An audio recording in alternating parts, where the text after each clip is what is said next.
So welcome back. Again, we're talking about different curricula related to transition. One final curricula that I wanted to talk to you about briefly is the strategic instruction model. It's been around for quite some time, and a lot of people have used it in the past, but I wanted to talk about kind of the theory behind what's involved with strategic instruction, and then some of the different strategies that they have available at this particular point in time. So we're going to kind of think about the big picture related to strategic instruction, and then talk specifically at the end about some of the different curricula that's involved within strategic instruction. So when we look at strategic instruction, it actually started over 30 years ago, approximately 35 or so years ago. There's really two sides to strategic instruction. There's content enhancement routines, and then we have the learning strategies side of the house. In content enhancement routines, those are really teacher directed, and it is giving teachers a framework that they can use to show students the different ways to bring about learning. On the right-hand side of the umbrella, you'll see that we have learning strategies, and those are student-focused. And the focus there is teaching students how to learn appropriately and effectively. Dr. Don Deschler has been for many years the director of the University of Kansas Center for Research and Learning. He has recently retired, and I believe Mike Hoke is the director of the University of Kansas Center for Research and Learning at this point in time. Now, when we think about strategic instruction, think about all of the different issues that students are faced with today. There is certainly an increase in the content that's covered with students. They have performance standards that they have to focus on. Many times there is a feeling of disconnectedness between the curriculum and what's going on in their lives. And so how are we going to address that? Well, when we look at the demands and expectations of students, typically we say that they fall in one of four different categories. So both in school and out of school, students have demands and expectations that are placed on them. Generally, we say that the four areas in which all expectations fall are either academic, social, motivational, or executive demands placed on students. So let's look at each of those individually. I'm showing you some examples of some different academic demands, and I'm sure that this is probably the tip of the iceberg, and you could come up with many, many more demands that are placed on our students. But when we look at students who struggle, or what we refer to as low achievers, typically what we find is that they're going to reach an academic plateau early on in their educational career. I think it occurs probably as early as about 4th grade. What we do find is that they don't have any type of effective or efficient routines. They oftentimes have difficulty completing the assignments that are given to them. They don't know how to distinguish things that are important from those things that are not important, and they're really not organizing information appropriately when it comes to studying. Next, I'm going to show you some examples of the social demands that are placed on students.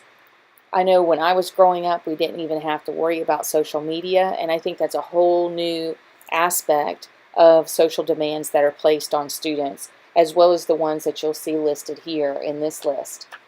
Now, when we look at our low achievers, socially we find that they're the ones who typically aren't going to participate in any kind of discussions, especially classroom-based discussions. They're often the ones that demonstrate rule-breaking behavior. They tend to be less active in school and in after-school type of programs. And even if they have opportunities for social skills use, we find that they don't use it. The next category is motivational demands, and we see that there are a lot that are placed on students.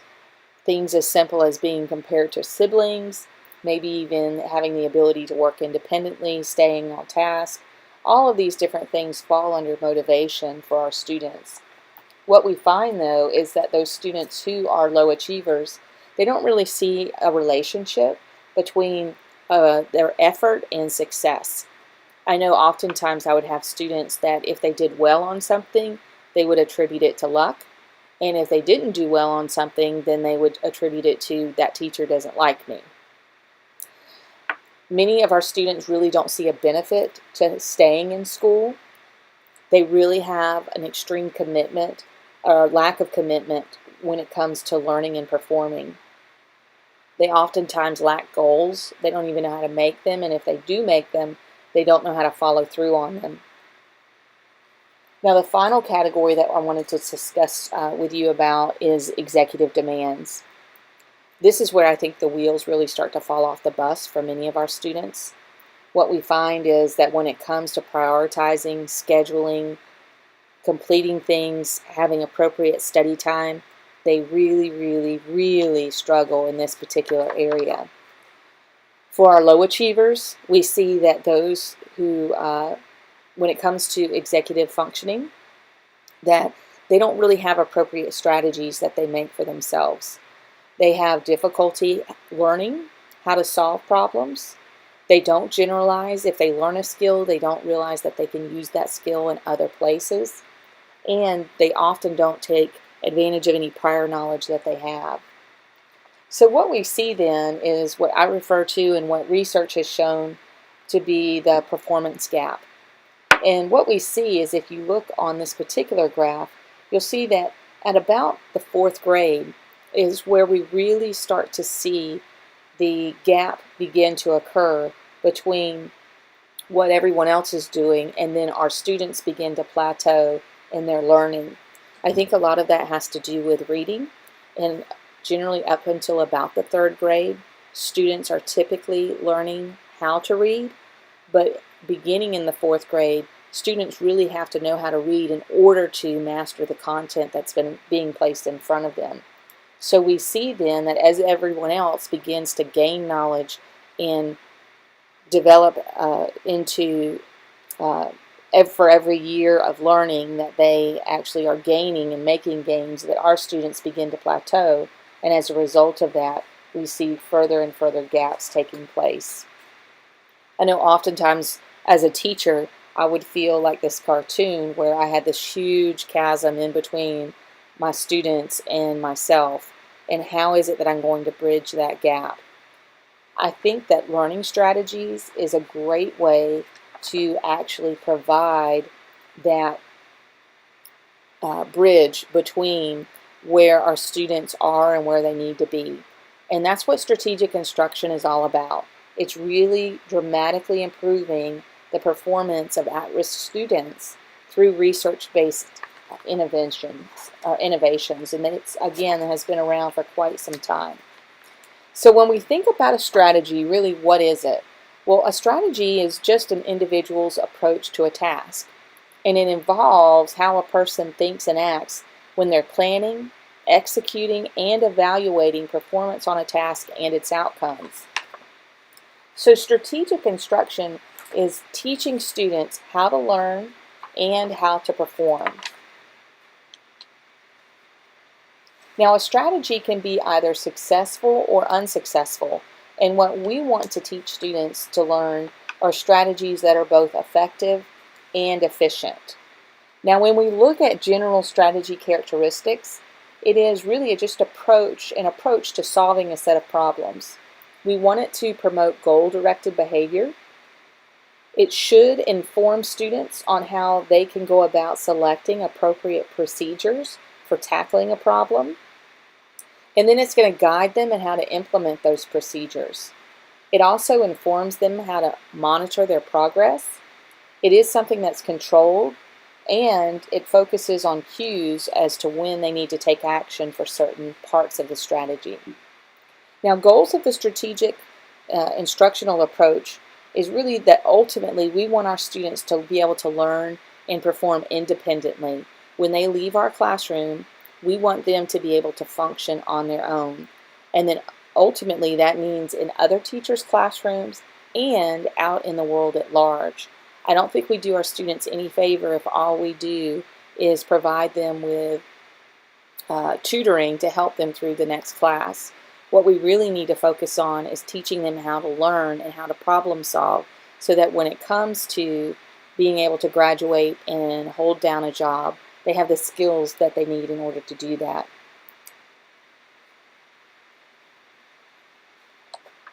Now, there are critical teaching behaviors that are infused throughout all of strategic instruction. It does provide advanced organizers as well as post-organizers. It communicates expectations to the students. It gives them rationales for why it is that they want to study certain things. Provides review and checks along the way. It does facilitate independence, and it includes instructional monitoring. The intensity of instruction can be quite intense at times, but students respond very well to it because of the fact that they do see progress early on in strategies.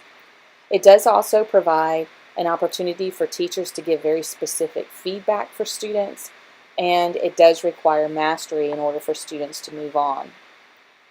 Now, there are 3 different strands under the learning strategy side of strategic instruction. There are the acquisition strands, the storage strand, and then we have the expression and demonstration of competence strand. Now, under acquisition, you'll see some of the examples of some of the different strategies that are available. Things such as word mapping and inference and the fundamentals of summarizing and paraphrasing. In the storage strand, there are things like first letter mnemonic, paired associates, and the linked strategy. These are really designed to help students to be able to learn information and store it and memorize it. And then finally, we have our demonstration strand, and that is where they're actually showing us what they know how to do. And sentence writing falls under this particular strand. Now, I wanted to give you some examples of some student work within sentence writing. What you're going to see is this first slide is an individual who came in to a high school classroom, and he was a freshman, and this is an example of the writing that he was doing at that particular point in time. Now, I would say that looking at his writing, that he certainly is not going to be competitive and be able to keep up with the rigor of what's associated in a classroom if this is his level of writing. Now, the next slide I'm going to show you is after approximately, I believe it's 2 to 3 months, and he has learned all the way through compound sentences with the sentence writing strategy for strategic instruction. And then the final example is after he has had multiple strategies, and he's been in a learning strategies class for approximately 2 years. He's now a junior. And I will say that his writing is not perfect, but you can see that he is leaps and bounds above where he was before. And I would argue that he is competitive now in a classroom, and that if he were to turn this in, that an English teacher wouldn't automatically say this kid doesn't belong in here, but yet would be able to grade that and give that student specific information. I think that's the beauty of strategic instruction. It really provides us with a great opportunity to provide our students with the skills that they need to be successful in the classroom.